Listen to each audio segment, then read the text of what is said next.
여러분 안녕하십니까? 오늘도 참으로 좋은 날이지요. 하나님의 영광이 충만하시기 바랍니다.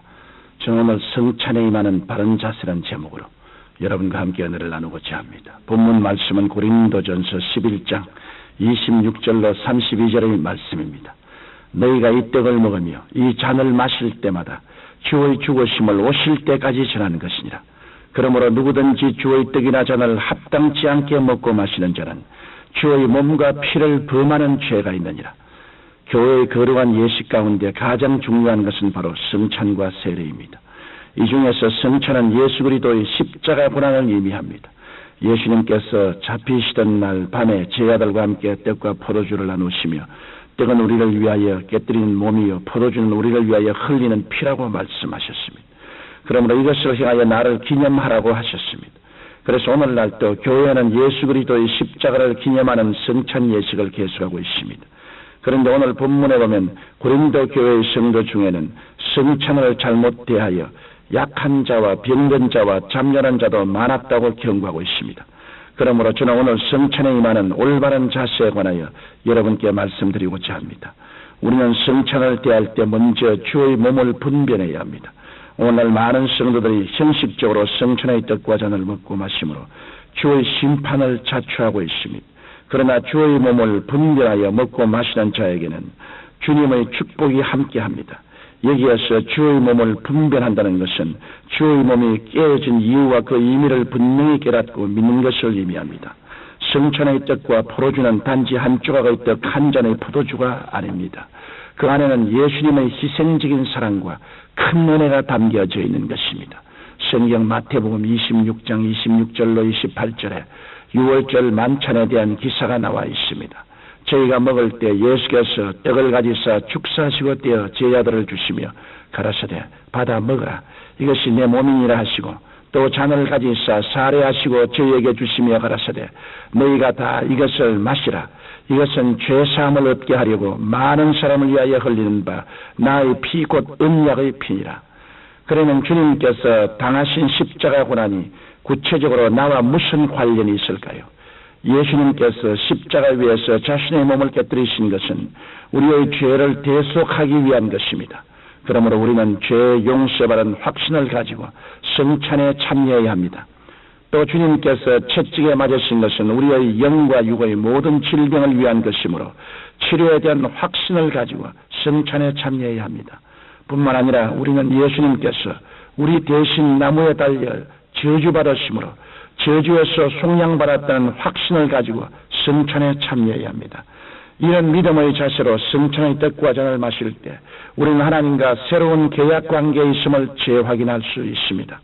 하나님께서는 신약의 성도에게 모세의 율법 대신 예수 그리스도와 피로 맺은 새 언약을 주셨습니다. 그러므로 우리는 예수 그리스도 안에서 과거, 현재, 미래의 모든 죄를 단번에 용서받고 오직 믿음으로 구원받아 영원히 의롭다 인정받게 된 것입니다. 이 때문에 우리는 성찬의 떡과 잔을 대할 때마다 예수 그리스도의 십자가 은혜를 깊이 깨닫고 확신해야 하는 것입니다. 그 다음 우리는 자신을 충분히 살핀 후에 성찬에 참여해야 합니다. 성찬 예식은 그리스도의 깨어진 몸과 흘리신 피를 먹고 마시는 것입니다. 이러므로 성찬은 거룩하고 장엄한 것입니다. 그 때문에 우리는 이 떡과 잔에 참여하기에 앞서 십계명에 우리 자신을 비춰보고 회개해야 합니다. 그리고 양심에 그리낌이 있으면 남김없이 회개하고 용서를 구한 후 평안하고 정결한 마음으로 성찬에 참여해야 할 것입니다. 성경은 요한일서 1장 9절에 만일 우리가 우리 죄를 자백하면 저는 미쁘시고 이로우사 우리 죄를 사하시며 모든 불의에서 우리를 깨끗게 하실 것이라고 말씀하셨습니다. 이렇게 우리는 성령님의 세미한 음성에 예민해야 합니다. 성령께서는 우리를 도와주시기 위해 항상 우리 속에 와 계시는 우리의 대변자시요 스승이시요 인도자시요 위로자이십니다. 그러므로 우리가 성찬에 참여하기 전에 주의 몸과 피를 범하는 죄를 짓지 않도록 먼저 회개해야 합니다.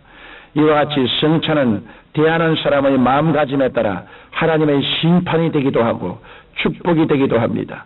그러므로 우리는 하나님 앞에서 자신을 철저히 살펴보고 회개한 다음 정결한 심령으로 성찬에 참여해야 할 것입니다. 그리고 우리는 주님의 죽으심을 오실 때까지 전해야 합니다. 저희 교회는 매월 첫 주에 성찬을 나누고 있습니다. 성찬을 통하여 우리는 믿음을 새롭게 하고 예수님의 기적을 체험하기도 합니다. 그러나 중요한 것은 예수님의 죽으심을 주님 오실 때까지 계속 증거해야 하는 것입니다. 왜 그럴까요?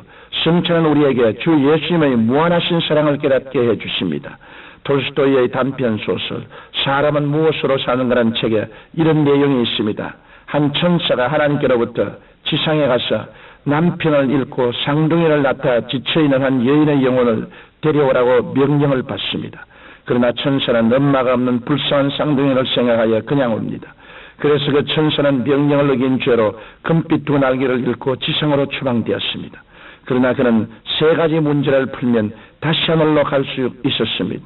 그 세 문제 중 하나가 인간은 무엇으로 사는가였습니다.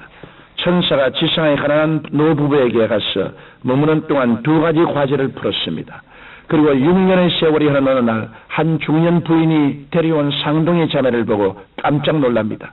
그 천사는 엄마 없는 쌍둥이들이 죽거나 고생하고 있을 거라고 생각했으나 이웃의 사랑으로 아주 잘 자라고 있는 모습을 보았던 것입니다.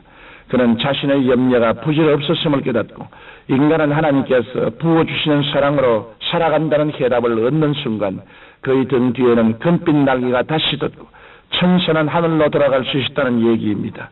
하나님께서는 독생자 예수 그리스도를 주시기까지 우리를 사랑하십니다. 그 사랑으로 우리가 세상에서 구원받고 승리자가 된 것입니다.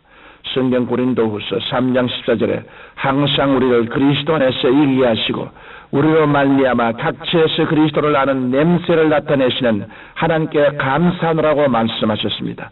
이러므로 우리는 인본적이고 이식적인 신앙을 버리고 그리스도의 십자가를 주님 오실 때까지 전가하는 능력 있는 증인들이 되어야겠습니다. 사랑하는 청취자 여러분, 성찬은 예수님께서 친히 제정하신 거룩한 예전입니다. 우리는 이 성찬에 참여할 때마다 2000년 전 골고다 언덕에서 일어났던 십자가 사건을 다시 한번 음미해보고 예수님께서 지신 십자가 고난의 의미를 기념해야 합니다. 그러면 우리 주 예수 그리스도의 은혜와 축복이 여러분에게 충만하여 복음의 광채가 더욱 널리 전파될 것입니다. 그리고 기독교의 복음은 하나의 2000년 전에 일어났던 사건이 아니라 현재 내 생활 속에 매일같이 일어나고 있는 위대한 구원의 사건으로 우리가 믿고 받아들일 수 있게 되는 것입니다. 그러므로 성찬 예식을 통해서 우리들은 참으로 그리스도의 구원의 복음이 하나의 종교적인 의식과 형식에 머무는 것이 아니라 우리 한 사람 한 사람을 진실로 현재 죄와 질병, 저주와 절망, 죽음과 고통에서 해방시키는 하나님의 위대한 사랑이요 능력이라는 것을 깨닫고 체험하고 하나님께 감사드리게 됩니다. 전능하신 하나님 아버지, 성찬을 올바르게 받아들이므로 위대한 구원의 체험을 매일매일 현실적으로 하게 도와주옵소서. 예수님 이름으로 기도드립니다. 아멘.